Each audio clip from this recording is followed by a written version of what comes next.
le faux scandale de la BNC, inventé de toutes pièces, a été orchestré pour briser les ressorts du CPT et diluer l'harmonie qui régnait au sein de l'accord du 21 décembre. Pourtant, ce n'était que des allégations mensongères, converties en rapports infâmes, avec la complicité d'un appareil administratif et judiciaire instrumentalisé par des forces puissantes et ténébreuses issues d'horizons divers.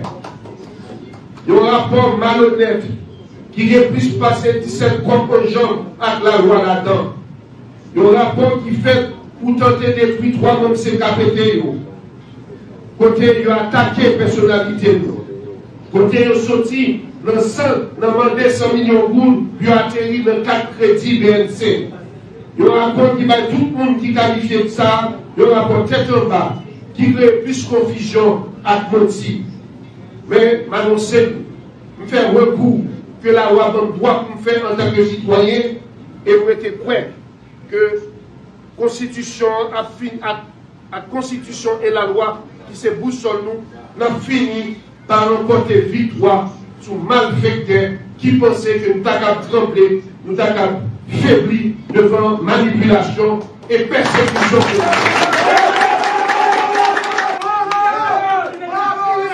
Aujourd'hui, nous célébrons le 2e anniversaire de l'accord du 21 décembre. Cet accord est né en 2022 dans un contexte de crise profonde, une période où notre pays vacillait sous le poids de la division et de l'insécurité. Pourtant, à travers le dialogue et avec détermination, nous avons réussi à rassembler plus de 300 partis politiques, organisations populaires et de la société civile autour d'un même objectif: sauver Haïti, plongé dans la tourmente et l'incertitude à la suite de l'assassinat du président Jovenel Moïse. En ce jour, qui marque le 2e anniversaire de l'accord du 21 décembre, dans un contexte émaillé de difficultés de tout ordre, le devoir sacré m'ordonne de m'adresser à vous, compagnons de lutte, animés par une voix inébranlable, la force de l'unité, source d'espérance aux confins de nos souffrances. En effet, aujourd'hui, Haïti souffre et nous souffrons énormément avec elle. Il était essentiel de conjuguer nos efforts pour combattre l'insécurité galopante, freiner la débâcle économique et ensemble empêcher la désintégration de la nation haïtienne. Le chemin n'a pas été facile et les défis qui se dressaient devant nous demeuraient lourds. Nous avons un passif difficile, nous, du 21 décembre, à surmonter, marqué par une insécurité persistante qui étrangle notre société et menace nos vies quotidiennes. Cependant, des divergences de vues sur des problématiques essentielles ont brisé les élans et été la flamme mobilisatrice.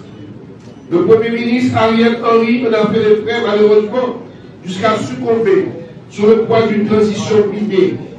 Un processus plus large a donné naissance à un accord plus inclusif, l'accord du 3 avril, permettant d'ouvrir la voie à l'exécutif bicéphale ayant aujourd'hui les règles du pouvoir. La présidence, symbolisée par le Conseil présidentiel de transition et la primature. Un gouvernement de salut public a vu le jour sur la base de cet accord. Plus d'eux croyaient avoir trouvé la formule magique pour extirper le pays de la crise. Mais les fossoyeurs de la patrie ont refusé de chômer. Mes chers amis, je ne cesserai d'exprimer ma reconnaissance envers les compatriotes du 21 décembre qui ont fini par me choisir pour les représenter au sein de cet accord du 3 avril. Ceci, après d'intenses négociations de tous les secteurs. Je salue le dépassement de soi de l'ancien président de la Chambre des députés, le vaillant Louis Jeune, de l'agronome Victorson Garnier, de Serge Gaspard, d'André Michel, de Rosemella Petit Frère, de Marjorie Michel, de tant d'autres, Domaine Orgela, Petrika Saint-Jean, Kendall Mathieu, de tant d'autres qui ont permis cette représentation. Sans oublier le docteur Ariel Henry, qui avec maestria et sagesse, cette sagesse qu'on lui connaît, a tout fait pour sauvegarder cette unité entre nous. Mes chers camarades, dès ma prise de position de fonction au sein du Conseil présidentiel de transition, je me suis battu pour porter haut le flambeau du 21 décembre. Nous avons travaillé sans relâche pour maintenir une bonne harmonie au sein de cet exécutif bicéphale. J'ai tout fait pour préserver cette concorde auprès du Premier ministre sortant. Mais il faut reconnaître que les photos du passé ont refait surface. Cette résurgence de pratiques politiques révolues nous a contraints à prendre des décisions difficiles, comme celle du changement prématuré du locataire de la primature.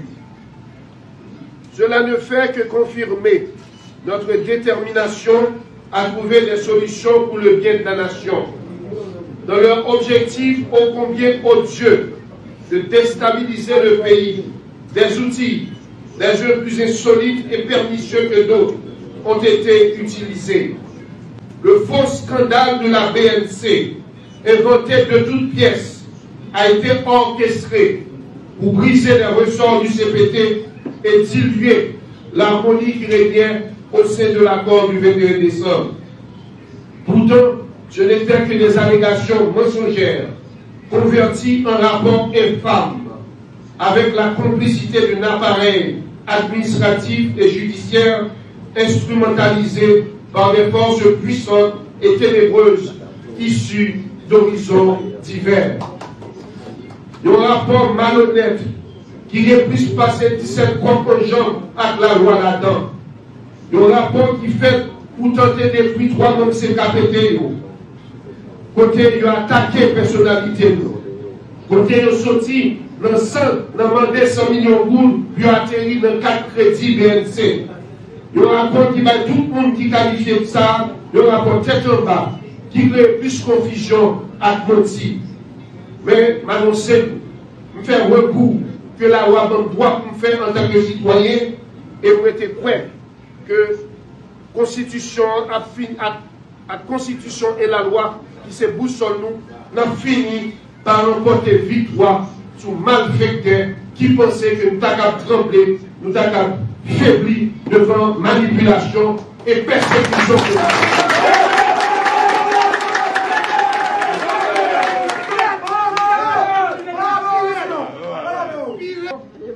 Visant à détruire mes élans patriotiques et ma ferveur à défendre les plus faibles, ne fait que renforcer ma conviction dans la lutte pour générer l'espoir.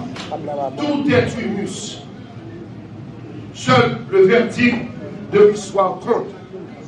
À ma famille, à mes nombreux patients, à mes étudiants qui croient aux valeurs d'effort et de mérite, je réponds toujours, c'est comme ça la vie est. La vie c'est ça tout. La vie c'est ces coups de massue politique, injuste, méchant, déchirant, malhonnête, des accusations sans fondement, sans preuve, pour même venir de membres de votre propre famille. De membres de votre propre famille. Mais la vie, c'est aussi la responsabilité de rester debout, coûte que coûte. Même dans cette douleur atroce, votre médecin, votre époux, votre père, votre frère, votre oncle, votre cousin, votre ami, votre camarade de lutte restera debout, la tête entière. Pas de monde qui t'a mis pas bouquet dans le bouche, ni dans le cœur. Va toujours qu'il y ait des gens pour défendre cela. Je considère comme monde qui vit dans la société. Je clame haut et fort, non à cette société d'apartheid et de violence.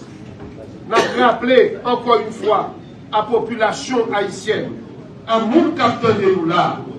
Scandale, c'est ça, il est venu après un vote qui était fait pour conseil, même c'est ça.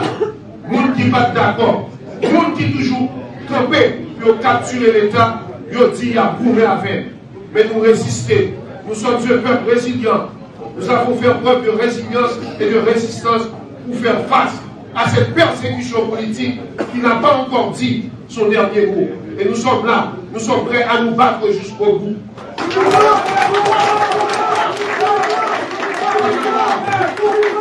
Camarades, chers amis, chers compagnons de lutte, nos objectifs sont clairs au niveau du CPT. C'est lutter contre l'insécurité, organiser le référendum constitutionnel et des élections crédibles.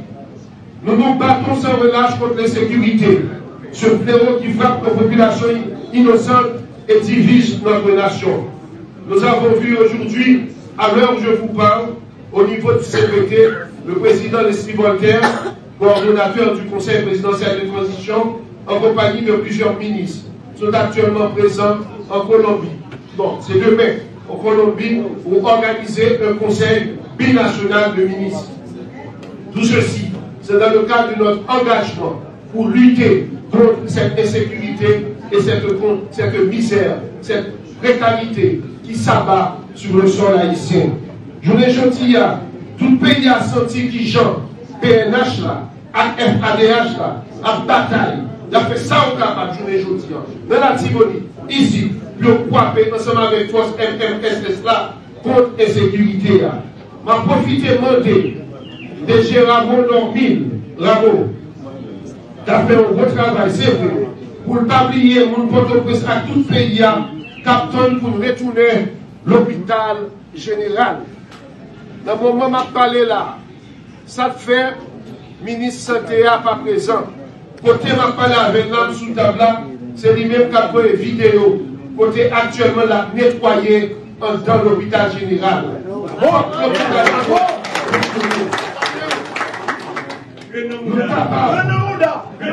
capables depuis nous volonté. Nous sommes capables depuis nous décider. Pas oublier ça. La lutte contre l'insécurité fait partie, s'inscrit dans l'agenda national. Cette lutte qui doit nous permettre de retrouver notre dignité de peuple. Ça fait partie de notre projet national. Nous organiserons ce référendum constitutionnel afin de donner au peuple haïtien la possibilité de se prononcer sur l'avenir de notre charte fondamentale. Nous encourageons vivement l'ancien Premier ministre Ernest Jean-Charles, de concert avec ses collaborateurs, membres du comité de pilotage, dans ses consultations en vue de doter le pays de cette nouvelle charte, tant attendue par le peuple haïtien et sa diaspora. La conférence nationale nous permettra d'aborder avec sérénité la crise structurelle qui secoue la nation depuis près de 2 siècles. Et nous verrons à ce que des élections libres et transparentes puissent renouveler le personnel politique. C'est pour ça qu'on a demandé, même KEP, continuer sous belle lancée de hier. Pas de dormi, c'est travail chaque jour pour nous arriver à monter calendrier, pour établir jour et référendum et pour fixer date prochaine élection, l'enfer année 2025. Je vais profiter pendant ma petite élection pour me rappeler le 21 décembre. Ça nous tous sortis là, ce n'est pas romantique. Si nous arrivons à mettre tête nous ensemble, il y a saisi pour ouais, qui j'en 21 décembre, c'est un gros chaîne force politique de lié. Mais pour arriver à faire ça, nous devons faire. C'est pas oublier, c'est la tolérance. Il y a des gens qui n'ont pas d'accord avec vous, mais c'est pour notre tête ensemble, dans la mise en commun. C'est le destin qui vient. Nous reconnaître nos piles failles, nos piles manques, mais nous sommes là. Mais en même temps, en pile là nous-mêmes, grande majorité là nous. D'être ensemble ça, si nous arrivons à faire, nous sommes capables de jouer un rôle capital important dans la prochaine élection. Ensemble, nous avons les moyens de surmonter cette crise. C'est pourquoi aujourd'hui encore, je me fais un devoir d'encourager le Conseil présidentiel de transition, dont je fais partie, à renforcer davantage sa cohésion et son harmonie. Car unis et solidaires, nous serons plus forts que les forces du chaos et de la division. La tentation est grande de vouloir nous livrer, mes chers collègues du Conseil présidentiel de transition.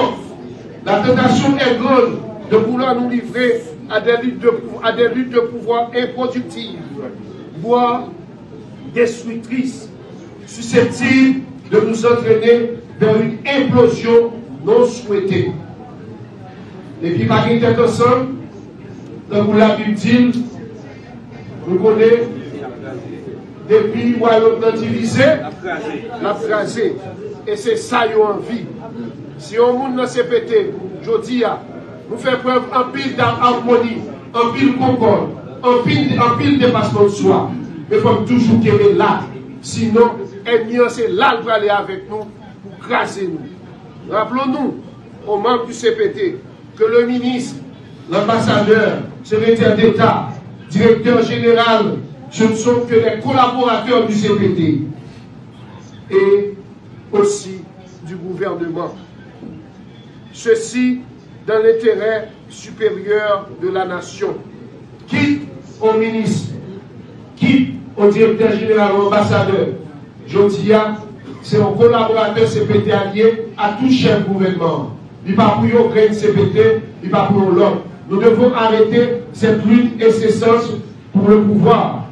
Car aujourd'hui, comme l'a si bien lancé à la dernière minute, je crois, et Fougère, il est temps de renforcer l'appareil d'État avec de nouvelles têtes au niveau des directions générales.